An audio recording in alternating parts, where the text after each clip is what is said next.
नमस्कार साथियों, स्वागत है आपका हमारे YouTube चैनल स्टडी ग्राफी पर। साथियों, आज हम पढ़ रहे हैं हिंदी पेडागोजी। ये सभी परीक्षाओं के लिए उपयोगी है। यह वर्तमान में चल रही मध्य प्रदेश प्राथमिक शिक्षक पात्रता परीक्षा वर्ग 3 के लिए, इसके अलावा सीटेट, यूपीटेट, रीट एवं बिहार टेट आदि परीक्षाओं के लिए उपयोगी प्रश्न हैं। इसलिए आप वीडियो को पूरा देखें और अपने साथियों के साथ भी शेयर करें। और यदि आप हमारे चैनल को पहली बार देख रहे हैं तो चैनल को सब्सक्राइब कर दें, जिससे आपको नया वीडियो अपलोड होने पर नोटिफिकेशन प्राप्त होता रहे। तो चलिए आज शुरू करते हैं। पहला प्रश्न हिंदी का। पहला प्रश्न है, प्राथमिक स्तर पर भाषा की पाठ्य पुस्तकों में किस तरह की रचनाओं को स्थान दिया जाना चाहिए? ए में दिया है केवल कहानियाँ अथवा कविताएं। बी, विदेशी साहित्य की रचनाएं। सी, ऐसी रचनाएं जो बच्चों के परिवेश से जुड़ी हों और जिनमें भाषा की अलग अलग छटाएं हों। ऑप्शन डी दिया है, जो प्रत्यक्ष रूप से मूल्यों पर आधारित हों। तो साथियों, इस प्रश्न का सही आंसर रहेगा ऑप्शन सी, ऐसी रचनाएं जो बच्चों के परिवेश से जुड़ी हों और जिनमें भाषा की अलग अलग छटाएं हों। अगला प्रश्न दूसरा, निम्नलिखित में से कौन सा द्वितीय भाषा शिक्षण का उद्देश्य नहीं है? ए, बोलने की क्षमता के अनुरूप लिखने की क्षमता का विकास। बी, विभिन्न क्षेत्रों स्थितियों में हिंदी की विभिन्न प्रवृत्तियों को समझने की योग्यता का विकास। सी, हिंदी व्याकरणिक नियमों को कंठस्थ करना। ऑप्शन डी में है, दैनिक जीवन में हिंदी में समझने तथा बोलने की क्षमता का विकास। तो साथियों, प्रश्न दूसरे का यहाँ पर सही आंसर है ऑप्शन सी, हिंदी व्याकरणिक नियमों को कंठस्थ करना। ऑप्शन सी इसका राइट आंसर है। अगला प्रश्न तीसरा, श्रवण कौशल को छात्रों द्वारा अधिगम उपकरणों के रूप में प्रयोग किया जाता है। यहाँ पर पूछा गया है, जो श्रवण कौशल होते हैं वो छात्रों द्वारा अधिगम के उपकरण के रूप में प्रयोग होते हैं, वो कौन से हैं? ऑप्शन ए, कहानी, कविता एवं निबंध शिक्षण संबंधी नियमों को सुनकर। ऑप्शन बी, एक दूसरे को सुनाकर। ऑप्शन सी, एक दूसरे से बोलकर। और ऑप्शन डी में है, एक एवं दो, दोनों। तो साथियों, प्रश्न तीसरे का यहाँ पर सही आंसर है ऑप्शन डी, एक एवं दो, दोनों। अगला प्रश्न चौथा, भाषा के अन्य विषयों से संबंधित कार्य हैं। भाषा से संबंधित जो अन्य कार्य होते हैं उससे संबंधित कार्यों को पूछा गया है। ऑप्शन ए में दिया है, अन्य विषयों के शिक्षण का माध्यम। ऑप्शन बी, अन्य विषयों के प्रस्तुतिकरण का माध्यम। और ऑप्शन सी, एक एवं दो, दोनों। ऑप्शन डी, प्रयोग का माध्यम। तो साथियों, प्रश्न 4 का यहाँ पर सही आंसर है ऑप्शन सी, एक एवं दो, दोनों। यानी कि ए में दिया है अन्य विषयों के शिक्षण का माध्यम और बी में है अन्य विषयों के प्रस्तुतिकरण का माध्यम। ये दोनों ही अन्य विषयों से संबंधित कार्य हैं। अगला प्रश्न पांचवा, हिंदी भाषा का मूल्यांकन करते समय आप सबसे ज़्यादा किसे महत्व देंगे? ऑप्शन ए, व्याकरणिक नियम। ऑप्शन बी, सीखने की क्षमता का आकलन। ऑप्शन सी, काव्य सौंदर्य। ऑप्शन डी, निबंध लिखने की योग्यता। तो साथियों, प्रश्न 5 का यहाँ पर सही आंसर है ऑप्शन बी, सीखने की क्षमता का आकलन।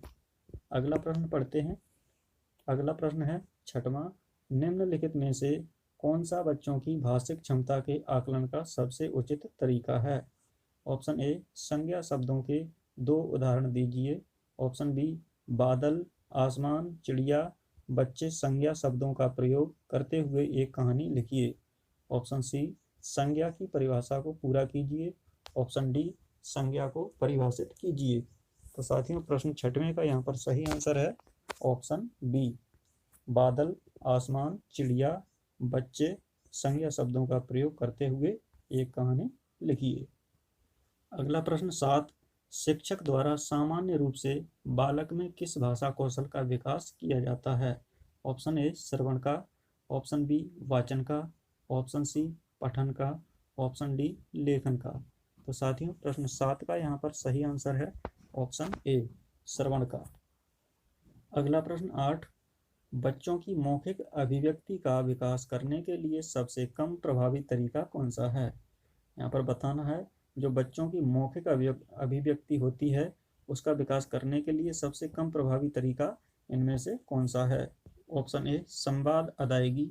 ऑप्शन बी, व्याकरण आधारित संरचना अभ्यास। ऑप्शन सी, अपने अनुभवों का वर्णन। और ऑप्शन डी, बातचीत करना।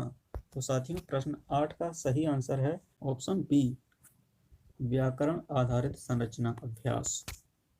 अगला प्रश्न 9, भाषा सीखने के लिए कौन सा कारक सर्वाधिक महत्वपूर्ण है? ऑप्शन ए, समृद्ध भाषिक वातावरण। ऑप्शन बी, भाषा के व्याकरणिक नियम। ऑप्शन सी, पाठ पर आधारित प्रश्नोत्तर। ऑप्शन डी, भाषा की पाठ्यपुस्तक। तो साथियों प्रश्न 9 का यहाँ पर सही आंसर है ऑप्शन ए, समृद्ध भाषिक वातावरण, यानी कि भाषा सीखने के लिए समृद्ध भाषिक वातावरण सर्वाधिक महत्वपूर्ण होता है। अगला प्रश्न पढ़ते हैं।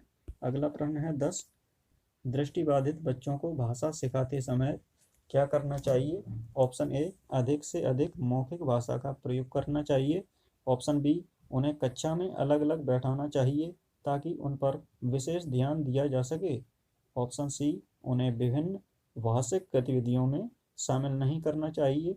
ऑप्शन डी, कम पाठों वाली पाठ्यपुस्तक का निर्माण किया जाना चाहिए। तो साथियों प्रश्न 10 का यहाँ पर सही आंसर रहेगा ऑप्शन ए, अधिक से अधिक मौखिक भाषा का प्रयोग करना चाहिए।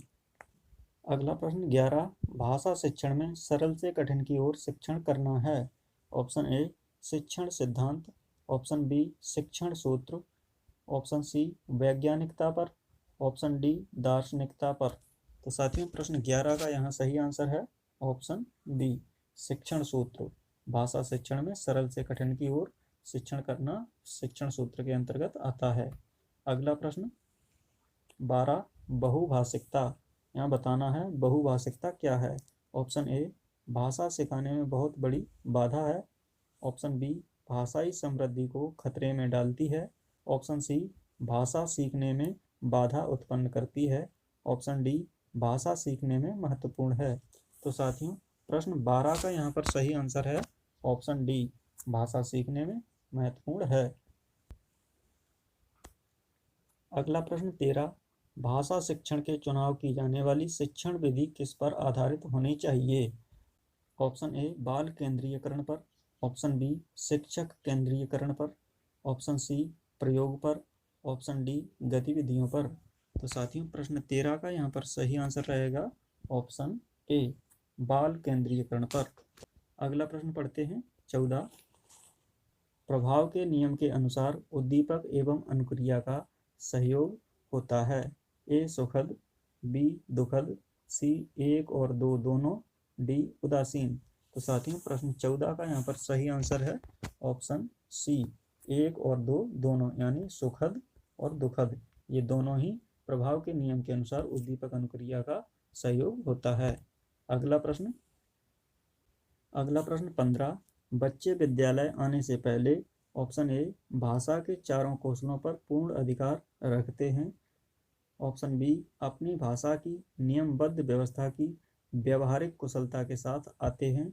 ऑप्शन सी, कोरी स्लेट होते हैं। ऑप्शन डी, भाषा का समुचित उपयोग करने में समर्थ नहीं होते। तो साथियों प्रश्न 15 का यहाँ सही आंसर है ऑप्शन बी, अपनी भाषा की नियमबद्ध व्यवस्था की व्यवहारिक कुशलता के साथ आते हैं। तो दोस्तों हिंदी शिक्षा शास्त्र के ये 15 प्रश्न आपको कैसे लगे हैं कमेंट करके बताएं। वीडियो को लाइक करें, अपने साथियों के साथ भी शेयर करें। साथ ही यदि आपने चैनल को सब्सक्राइब नहीं किया है तो सब्सक्राइब का बटन दबा दें, जिससे आपको नया वीडियो अपलोड होने पर प्राप्त होता रहे। तो फिर मिलते हैं अगले वीडियो में, तब तक के लिए नमस्कार।